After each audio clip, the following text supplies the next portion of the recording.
Let me show you where I'm at and kind of talk through exactly what I want to do back here.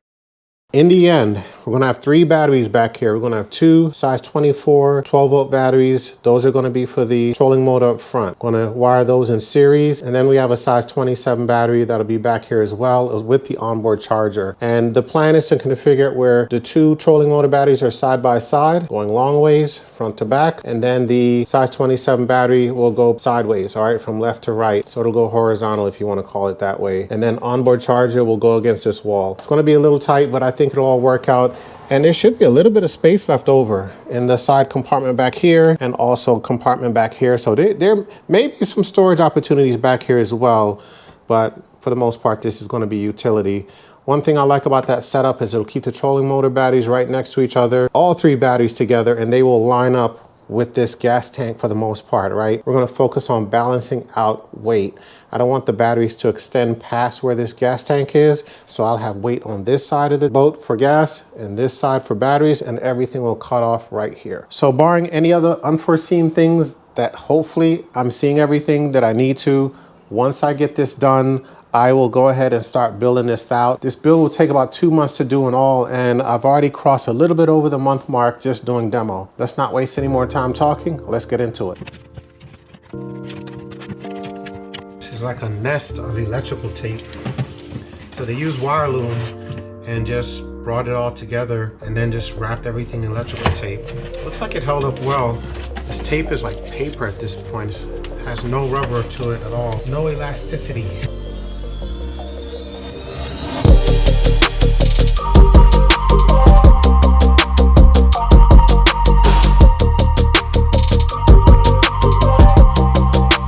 All right, got all 3 batteries in, nice and snug, so that worked out awesome with a little bit of breathing room around them. I think that distributes the weight well, so it looks really good. I'll be dropping some LED lights in here as well, but charger is easily accessible. You can touch the 3 dials right here. Got a Noco Genius 3-bank charger, hot off the press. Probably drop the port to charge it back here, I think. Almost forgot I still need to cut out for the nav light. I love when it gets to this part of the build. For some reason, I actually like the electrical wiring part of doing these boat builds. So the wiring from the back of the boat goes through this conduit right here. Got a hole cut out. Still got some of the old wires there that I'll be removing. I'll be running wires through there. And you'll also notice back here, the steering cables and any other wires you want to run from back here, you can actually run it right through here. All the wiring from the rear of the boat is run through a conduit pipe, PVC pipe underneath the deck. And it runs straight through. Comes out over here. On the right side, you've got a steering cable as well as some additional wiring that goes to the steering console, which is pulled out of the boat right now. And then you've got a couple throttle cables right here, and then your remaining wiring for the boat coming out the other conduit. I'm going to be working primarily with this one right here for the wiring that I'll be doing. So from there, out the conduit, it goes behind this panel and comes out this hole right here. I'll have to cut out the foam so that that can happen. And from the front of the boat, it's a lot more simple, especially if you have the deck off. With the deck off, as you can see, and I have some work to do up here, so don't mind this mess. We're just focusing on electrical today, but a lot going on with this build. All the wiring from the front of the boat, so we're talking nav light, trolling motor, anything else, will run right down the side channel here behind the panel as well.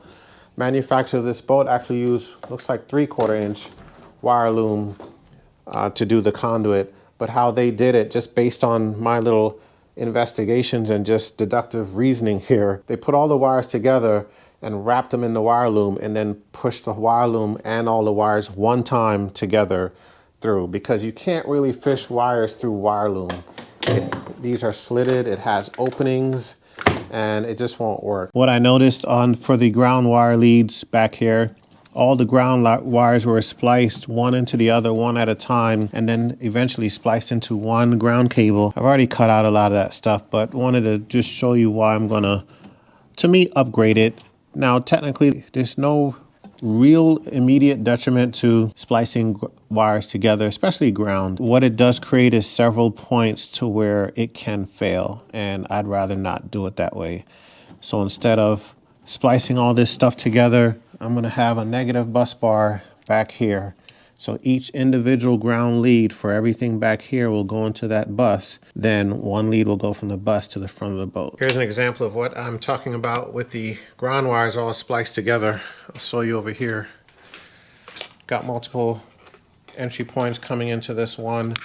Now it has held up. Again, I'm not knocking whoever did this. I just want to do it different, all right? I want to create a situation where you have a dedicated wire going to a dedicated port, and the port will be on the bus bar. That way, if you're troubleshooting something in the future, you're going directly to the port for that component and not looking for these kind of junctions to figure out where the failure is. So one of the first things I'll do is just remove this panel. I just stuck it in here just to make sure it fits properly, and also remove the foam, get that out the way. I've already cleaned up a lot of the old wires that I am running new ones for. So right now from the front of the boat, I've already pulled out the old trolling motor wires. So I just have these remaining wires right here, which have to do with the throttle. And got your bilge pump, live well, rear nav light, fuel gauge, and your negative ground wire coming from the back of the boat. This is the rear ground. So like with all my electrical wire jobs, it's going to start right here in the battery. I'm going to hook up these two batteries first, get them wired in series, 20 volts, and then get this wired up as well. Both this pair as well as this individual battery will be fused separately. The big battery for all of the electronics will have a 50 amp breaker on it, and the trolling motor will have a 60 amp breaker that's going to run a 70 pound 24 volt Minn Kota Maxim. So guys, I do want to mention in this video, I'm not going into complete details on how I'm actually making the connections. I've got quite a few videos on the channel that cover it all, that goes into big details. So be sure to check those videos out. Just search electrical wiring or boat wiring in the search box on the channel, and it should produce everything for you. So this is more to give you an overview in case you have a tracker or considering buying one that you may be doing your own wiring. This will at least give you an idea of what is involved, okay? Not the details on how to make each individual connection. Just want to clear that up. That way, if that's what you're expecting, check the videos out on the channel, okay guys? So I'll probably fast track through a lot of the mundane wiring and then stop, give you updates on critical pieces of information, just the important things that will be good to know if you're going to take on a job like this. I've already got my wires pre-cut to length, and I'm using my fish tape and just tape them all up. I want to fish it right down there, pull them through the conduit.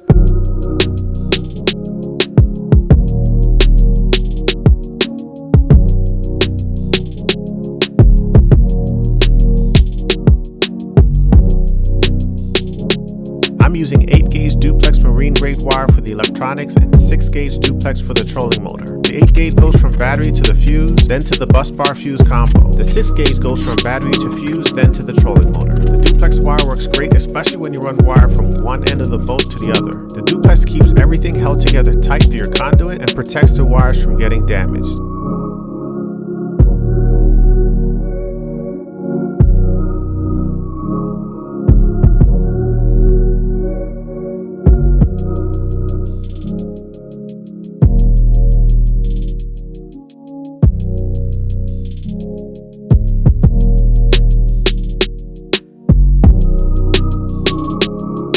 This is a port I use in all my builds. Installing this port is a breeze using the right size hole saw. This allows you to charge all your batteries using one centralized plug-in.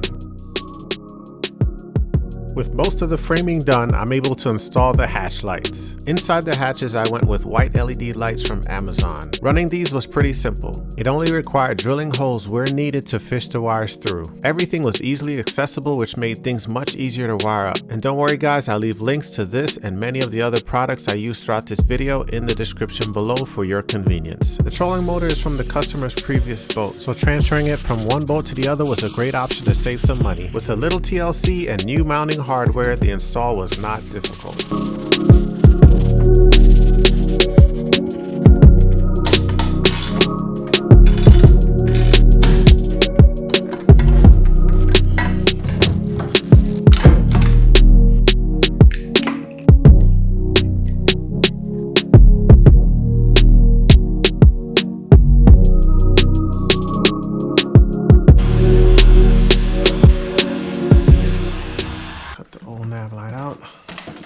Going to be installing the nav lights right at the bow of the boat. One thing to consider whenever installing these strips at the front is what the front gunnel looks like, and will it protect the actual lights. Your gunnel may be round where it has a little bit of a lip, an edge where you can recess the light behind it so that if you hit the boat on the dock or if you rub up against it with your body, the light is recessed. In this case, the front of the tracker slants back, so the outermost edge is towards the front. This actually will work out for me to install nav lights here, and it will be protected by the actual design of the boat. So pretty simple deal. I'm going to drill a 3/16" hole right in the front here. First I'll fish the wires out, then I'll connect the wires up, fish it back through, and then use the backing on here, and I'll probably put some silicone or some other kind of adhesive around it to support the backing that already comes with the light strip. I can see it turning on in the corner of my eyes. There we go. You guys see that? Oh man, that looks awesome. Now that looks awesome. He is gonna love that. Super bright. Yeah, perfect. Yeah, this is dry. I don't feel any sealant in here. That is crazy. I can see a little bit right on the edge. You guys can see that, but oh no, we're gonna fix this up. I'm gonna try to clean this up some, see if I can keep this base, just replace the pump head. But this thing is screaming. Whenever I plug it up, it's literally screaming at me. Let's see what it does now. Still screaming, so I'm gonna go ahead and change this whole pump out. Upgraded to a Tsunami T500 500 gallon per hour pump for the live well.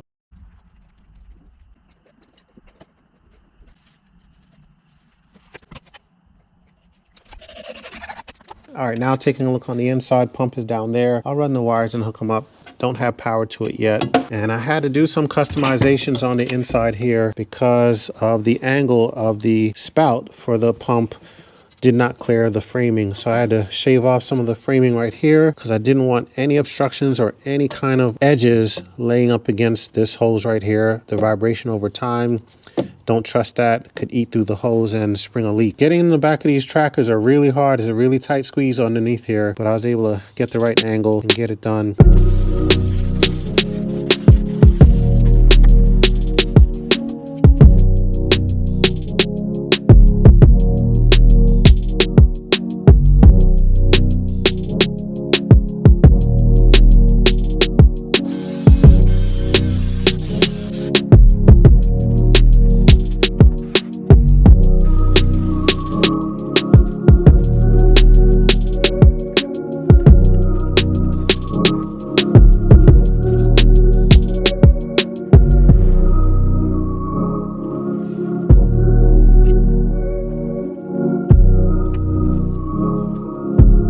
Now this right here is kind of the final stage of wrapping up the wiring on the boat, getting everything zip tied, wire loomed, and labeled. And you got to make sure that you label everything. A lot of times when you're doing a wiring project, it's fresh in your head. And it's very easy to think that you'll remember where each and every wire goes when you're in the heat of the moment, but coming back a day later, a few days later, or even a week later is a whole different story. So label, label, label.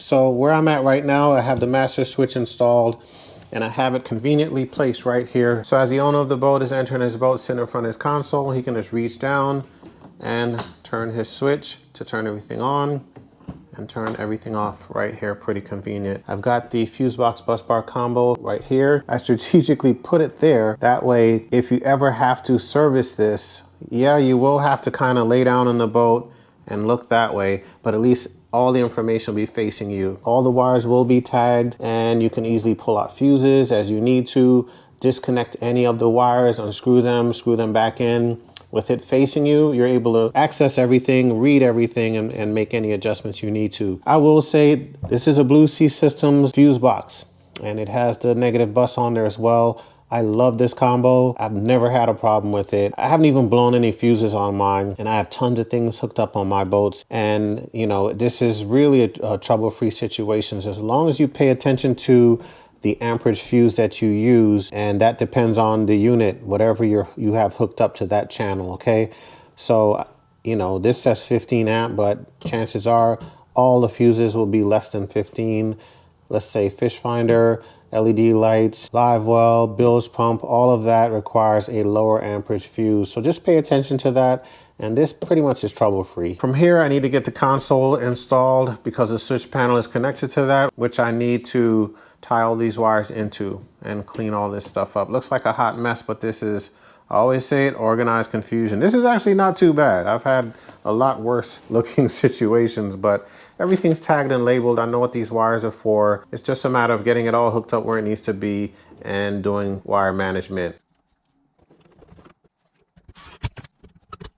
I did find that wiring behind the throttle was a bit challenging. This is where a lot of the wires and wire connectors fell apart because they were just very brittle. In this case right here, I had to install a new 3-pin connector because the original connector simply just fell apart. So here I am using gator skins at the base of the fish finder. This is on the center console. This is a very nice finishing touch to so many different applications. Believe it or not, this is the first time I'm using gator skins. Happy to have a good excuse and reason to use it, and I absolutely love this stuff. Also used it at the bow of the boat by the trolling motor, which you'll see in future videos.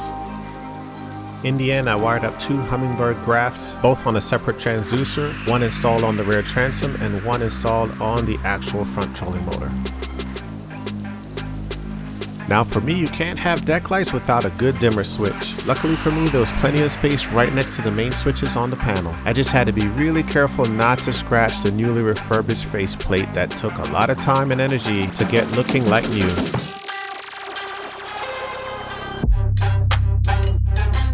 Now here's a glimpse with the lights turned on. Everything came together nicely. Lights really do make a big difference from the look and feel of it to heading out night fishing or just simply doing tackle. And don't worry, I'll do a full walkthrough of the light setup for the reveal. Now I understand that wiring a boat can be intimidating to some, but I'm here to say it's pretty simple. To see what I mean, check out a video I made right here which breaks down how to wire your boat in its simplest form. Don't forget guys, leave a like on this video and share it with others. Subscribe to the channel if you haven't already and be a part of this awesome project. Next up, we've got decking and carpeting to do, so keep an eye out for that. It's going to be a good one.